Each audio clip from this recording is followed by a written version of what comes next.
은혜 받은 자녀들아, 하나님이 우리에게 풍성히 거두라 복 주셨네. 거두어들이 날고 감고 창조주 하나님 감사하세. 오곡 백과가 풍성하니 하나님께 감사하세.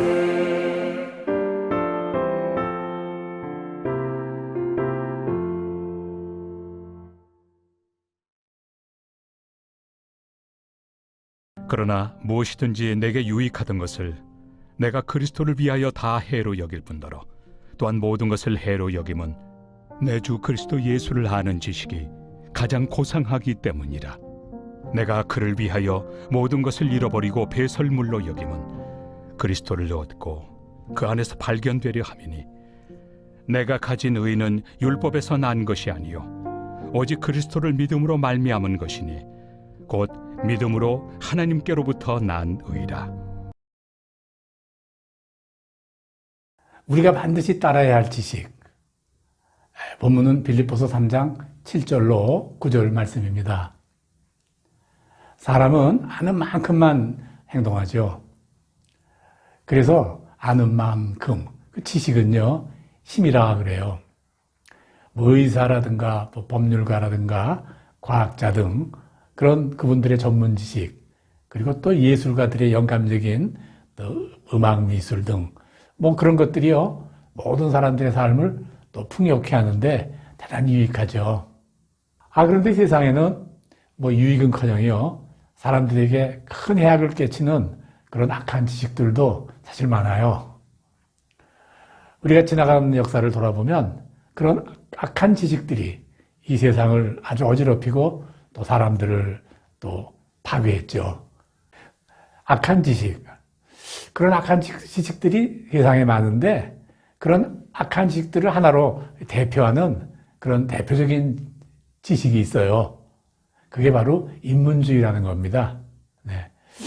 인문주의가 뭐냐? 인문주의를 한마디로 말한다면요, 세상은 인간 중심으로 대한다, 그거예요. 우리가 그리스, 로마 또 시대의 헬레니즘이라는 것, 그런 것들이 다 여기서부터 시작된 거예요. 지금까지 영향을 미치고 있죠. 세 가지로 정리해서 설명하죠. 첫째, 인문주의란요, 인간의 가치를 가장 최고우선으로 두는 것, 그게 첫 번째라고 할 수 있고, 두 번째는 사람들의 이성이라든가 또 자유라든가 행복을 아주 중요하게 여기죠. 또 셋째, 스스로 배우고 노력해서 나 스스로 더 나은 삶을 만들어보자, 뭐 이런 것이 바로 인문주의가 지향하는 그런 기본 생각이에요. 네, 어떻습니까? 아무리 돌아보아도 뭐 읽고 또 읽어봐도 그래서 별로 틀린 말이 없는 것 같이 그렇게 보이죠. 오히려요, 우리가 따라가야 될 삶의 표준인 것 같이 뭐 그렇게 보이죠. 실제 우리가 초중등 고등학교 대학 시절을 거치면서 이런 교육을 많이 받긴 했어요. 그런데요, 이거 아니에요. 이게 틀렸습니다. 왜 틀렸느냐? 인문주의가 중심으로 한다는 그 사람은요, 모든 생각이 일단 악해요. 저를 비롯해서 또 저 여러분 모두 다 사실 그 생각이 악합니다. 네. 하나님은 사람의 생각이 아주 원래 악하다, 또 이렇게 우리에게 설명하세요. 네. 마물보다 거짓되고 심히 부패한 것은 인간의 마음이라 라고 에레미야서 17장 9절에서 또 말씀하시고요. 또 여호와께서 그의 마음으로 생각하는 모든 계획이 항상 악할 뿐임을 보셨다. 창세기 6장 5절에 나오는 말씀이고요. 또 로마서 3장 10절에서는 의인은 없나니 하나도 없다, 뭐 이런 성경의 말씀들이 한마디로 말하면 사람은 본질적으로 악하게 태어났다, 악한 존재다, 그걸 말씀하시는 거예요. 이런 악한 사람들이 세상의 중심이 되어서는 안 되죠. 네. 그럼 흔들리죠. 네. 뭐 인문주의 이야기 좀 더 해야겠습니다. 그럼 인문주의가 역사상 어떤 해악을 끼쳤느냐. 네. 그거 뭐 제가 정리한 대로 한 두 가지 말씀드리려고 해요. 네. 인문주의가 끼친 해악 중에 큰 두 개. 뭐 제가 많이 있지만 두 개만 정리해 드릴게요. 하나는요, 진화론이에요. 다윈이즘이라고 그러죠. 우리는 진화론 그러면 하나님의 어떤 그 창조론에, 하나님의 창조에 크게 대적하는 것이 진화론이다. 이렇게만 알고 있지만은요, 그보다 더 심하게 아주 진화론으로 인한 폐해는 인류 역사에 엄청난 비극을 남긴 사건들이 많아요. 네. 그것도 두 개를 말씀드리면 그중 하나가 역사가들이 인간이 범한 가장 사악한 사건 중에 하나라고 말하는 사건이 있는데 그게 바로 노예무역이거든요. 사람을 사고팔고 하는. 네. 그 노예무역의 근거가 바로 이 진화로부터 근거를 찾았다고 말이죠. 네. 노예무역 한마디로 우리가 표현한다면 잔인하죠. 노예를 이렇게 강제로 포박을 해서 수송하는 동안 30%가 사망했다. 이런 자료가 나와 있어요. 그 이상도 될 거예요. 네.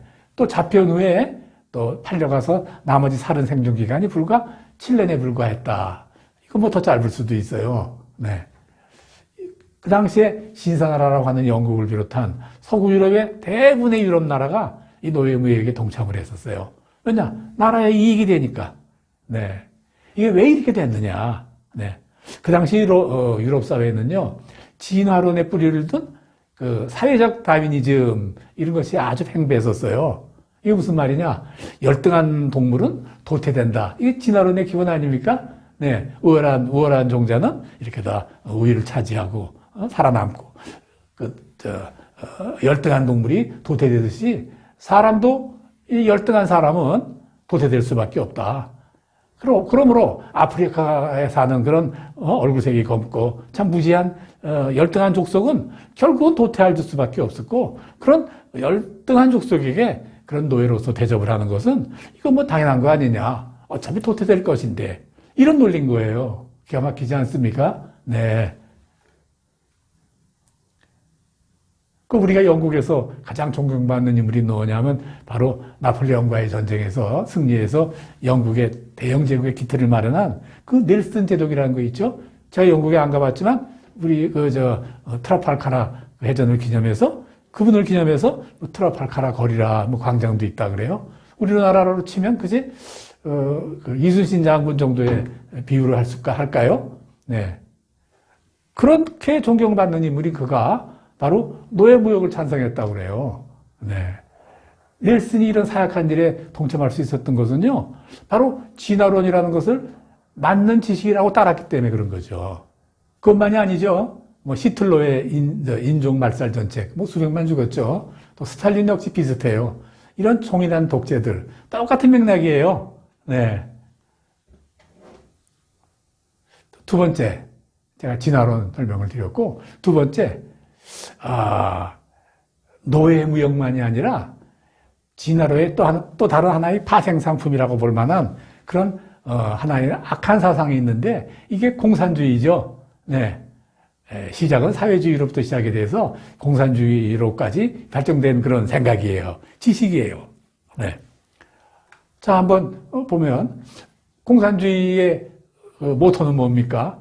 가난과 차별이 없는 평등한 세상을 만들어 보자. 이런 거거든요, 한마디로. 네. 그런데요, 이 공산주의라는 지식이 세상에 등장한 이후에 얼마나 큰 폐해를 끼쳤는지 아주 역사상에 이런 악행이 더 이상 있을 수 없다라고 한 그런 사건이 있었어요. 캄보디아에서 벌어진 킬링필드, 뭐 아시겠죠? 네. 그게 누가 벌였냐면 바로 사회주의에서 파생된 그런 사회주의 사상, 그것을 아주 숭배하고 이 지식이 맞다고 생각한 크메르 루즈라는 그 일당들이 이렇게 이런 일을 벌린 거죠. 뭐 인구의 3분의 1 죽였다 하지 않아요? 한 7, 800만 명 되는 인구에 한 200만 명 이상이 죽었다니까. 네. 이것도 다 공산주의 사상, 이거 다 진화론의 산물이에요. 네.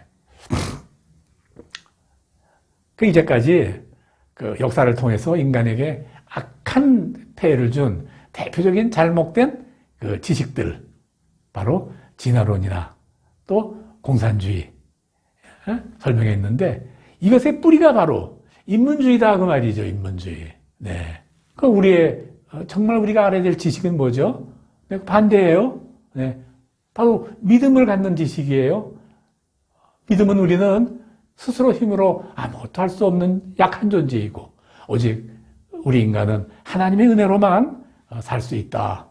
라는 그런 지식을 기초로 한 그러한 믿음. 이것이 바로 맞다고 믿는 것이죠. 그 인문주의를 기초로 한 그런 또 생각은요. 다시 한번 정리를 하면 또 거기에 대한 반대를 또 말씀을 드리면 첫째, 인간의 가치를 최고우선으로 둔다. 그게 바로 인문주의거든요. 네? 그에 대해서 우리들은 하나님의 중심으로 한 삶을 가장 높은 가치에 둬야 된다. 그겁니다. 여러분 어떤 게 맞습니까? 또 두 번째, 사람의 이성과 자유와 행복, 그걸 아주 중요시하게 여긴다고 말이죠. 이거 중요하죠. 그러나 우리의 인생의 최고의 목표는 하나님의 영광이 최고의 목표예요. 하나님을 기쁘게 하는 것이 우리의 최고의 목표다. 다르지 않습니까? 세 번째, 인간은 스스로 배우고 노력해서 더 나은 삶을 만들 수 있다. 그래요. 우리가 스스로 배우고 노력하는 것, 그건 틀림이 없지만 우리 스스로 더 나은 삶을 만들 수는 없습니다. 성령 하나님께서 우리를 복주시고 우리를 인도하셔야 된다 그 말이죠. 네, 그게 우리의 생각이에요. 결론적으로 말하면 우리 성도는 사람 중심의 삶을 살아서는 절대 안 되고 하나님 중성해야 된다. 세상의 삶을 따르는 것이 아니라 사람들의 생각을 따르는 것이 아니라 하나님의 생각을 따라야 된다. 세상의 영광을 구하는 것이 아니라 하나님 앞에 하나님의 영광을 구하는 것이다. 이게 다르잖아요. 네. 인문주의와 흔히 우리가 신분주의라고 말하는 우리 믿음을 대비해서 말씀을 드렸어요. 네. 어쨌든 간에 인문주의는 하나님의 대적이에요. 네. 그러면 하나님의 대적하는 인문주의, 가까이도 하지 말고 아예 옛적 어떤 왕이 다 책을 불태워져 버리듯이, 또 공산당들이 모든 성경을 불태워 버리듯이, 그러면 인문주의는 우리 성도들은 가까이도 하지 말아야 될 그런 지식이냐? 그건 그렇지 않죠. 네. 예컨대 이런 거예요. 네. 율법주의. 그거 사실 악한 거 아닙니까? 하나님의 은혜를 끊어버리는 것이 율법주의예요. 네. 그런데 율법이 나쁩니까? 율법이 나쁘지 않죠. 오히려 참으로 귀한 것이죠. 네. 그러나 나쁜 것은 정작 율법이 아니라 율법주의가 나쁘고요. 율법주의보다 더 나쁜 것은 율법주의자다 그 말이에요. 네. 왜 그걸 분전히 알아야 되죠? 우리가 인문주의도 그렇습니까? 네? 인문이 나쁜 거 아니죠? 인문학이 나쁜 것이 아니죠. 오히려 인문학은 귀한 것이죠. 그러나 인문주의는 나빠요. 네. 거길 따라가서 실행에 옮기고 자기의 악한 욕심을 집어넣는 것, 그건 인문주의자가 되는 거예요. 이게 악한 것이라고 말해요. 네. 자, 그럼 우리는 이제 어떻게 해야 될까요? 하나님이 세상의 중심이 되어야 됩니다. 네. 하나님이 중심이 된다는 이야기는 우리의 매일매일의 삶이 하나님께 감사의 삶을 드려야 되는 것이죠. 모든 것이 하나님으로부터 왔으니 그러면서 내가 그 은혜로 내가 살고 있으니 그분에게 감사를 드리는 것은 당연한 일이고 매일매일 감사의 삶을 살아야 된다고 말이죠. 사람 중심으로 사는 인문주의를 살면 감사할 수가 없어요. 네. 하나님의 은혜로만 사는 줄 알고 살아야 하나님께 우리가 감사할 수 있는 거예요. 네. 이 감사함을 우리가 알게 하고 그저 주님 다시 오실 날까지 알게 하시기 위하여 기독교는 우리가 다 공통으로 세 개의 절기를 지키죠. 절기. 바로 성탄, 주님의 성탄, 또 주님의 부활, 그리고 또 하나 감사. 그래서 우리가 성탄절, 부활절, 감사절은 모든 교회가 공통적으로 잘 지키고 있어요. 네. 그런데요, 요새 절기가 너무 많아요. 네. 예전에 우리 선배님들이 교회를 섬길 때는 또 저 어렸을 때지만 듣도 보도 못한 그런 절기가 얼마나 많은지 몰라요. 네. 주님은요, 갈라디아서 4장 10절에서요, 날과 달과 해와 절기가 그 믿음이 도움이 되지 않는다. 네? 뭐 어떻게 해석을 하면 그 믿음에 도움이 안 된다 정도가 아니라 그거 그렇게 하지 말아라 하고 번역하는 데도 많이 있어요. 해석을 하는 거는. 그러나 분명한 것은요, 우리 주님께서 우리에게 가르치는 것은 절기를 지키는 일에 좀 절제하라. 이게 맞아요. 네. 그렇게 이해하는 게 맞다고 말이에요. 그럼에도 우리 한국교회가 날과 절기, 만들어 놓고 기념하고 기억하는 날짜가 얼마나 많은지 모릅니다. 일일이 다 설명하지 않겠어요. 분명한 것은 그거 별로 바람직한 건 아닙니다. 네. 많다고 좋은 건 아니거든요. 또 있어요. 날짜를 가지고 서로 은근한 서로 간에 이렇게 비난도 해요. 어떤 교회는 또 우리나라의 추수 때에 맞춰서 추수를 관점으로 해서 추석이나 그때쯤에서 이렇게 교회 자체가 추수감사절을 지내기도 하지만 또 어떤 데는 또 10월이 또 추수의 계절이라고 해서 10월 달에 추수감사절을 교회가 정해서 하기도 하고 그래요. 또 어떤 경우에는 바로 오는 주일, 11월 셋째 주일을 그냥 날짜를 정해서 지키는 거예요. 어느 것은 하나 큰 문제가 없어요. 이것이 서로 시비거리가 될 일이 하나도 없는 것이죠. 네. 다만 문제는 어떻게 지내느냐, 날짜를 기억하느냐 그것이 문제가 아니고 그것에 참으로 하나님이 주신 은혜를 감사하는 마음이 들어있느냐 안 들어있느냐 그것이 중요하다 이 말이죠. 만일에 말이죠. 우리 삶에 하나님을 향한 그런 감사의 지식이 없다면 그리스도의 탄생도 또 부활도 그분의 다시 재림오심도 아무 의미가 없어요. 네. 우리가 그토록 반대하는 인문주의보다 사실 우리의 마음 속에, 우리의 지식 속에 바로 그리스도를 향한 감사의 마음이 없다면, 그렇게 우리가, 우월할 것 같지. 그렇게 자랑할 것도 없어요. 네. 그렇게 감사하는 마음은 중요하다고 말이죠. 오직 우리는 그리스도를 말미암아 믿음으로 구원을 받는 것이에요. 네. 예수님이 이 일을 위해서 대신 십자가에 달리시고 죽으시고 부활하셨음을 믿는 믿음. 이 믿음으로 인해서 우리는 예수님과 함께 죽었고 다시 성령으로 태어난다. 이 지식. 네. 이 지식을 아는 우리들은 누구든지 이 그리스도 안에 있는 이 지식을 가지고 살면 새로운 피조물이 되는 것이다. 이전 것은 지나갔으니 보라 새 것이 우리는 되었습니다. 고린도전서 5장 17절의 말씀이에요. 네. 사랑하는 여러분, 세상에서 가장 고상한 우리가 알아야 될 지식은 그리스도의 지식을 우리가 배우는 것이고 그분에게 감사하는 것이죠. 우리가 이렇게 고백할 수 있어야 돼요. 네. 그래서 우리가 반드시 이렇게 고백해야 됩니다. 이제까지 내게 유익하던 것을 내가 그리스도를 위하여 다 해로 여길 뿐더러 또한 모든 것을 해로 여기면 내 주 그리스도 예수를 아는 지식이 가장 고상함을 남이라. 네. 가장 고상한 것이 바로 그리스도를 아는 지식이다 그 말이죠. 구원의 지식이죠. 그 표현이 뭐냐? 바로 감사다 그 말이에요. 네. 이제 설교를 마치면서 한 가지 더 잠깐 말씀을 드릴 건 뭐냐면 그러나 더 중요한 게 있어요. 네. 물론 당연히 감사는 하나님께로부터 나왔고 하나님께 우리가 하는 것이에요. 그러나 그것으로 끝나서는 안 됩니다. 이제껏 나를 도와준 바로 그 사람들을 기억하고 감사할 수 있어야 돼요. 네. 그것이 바로 하나님이 우리에게 원하시는 겁니다. 그것이 또 온전한 감사의 모습이에요. 네.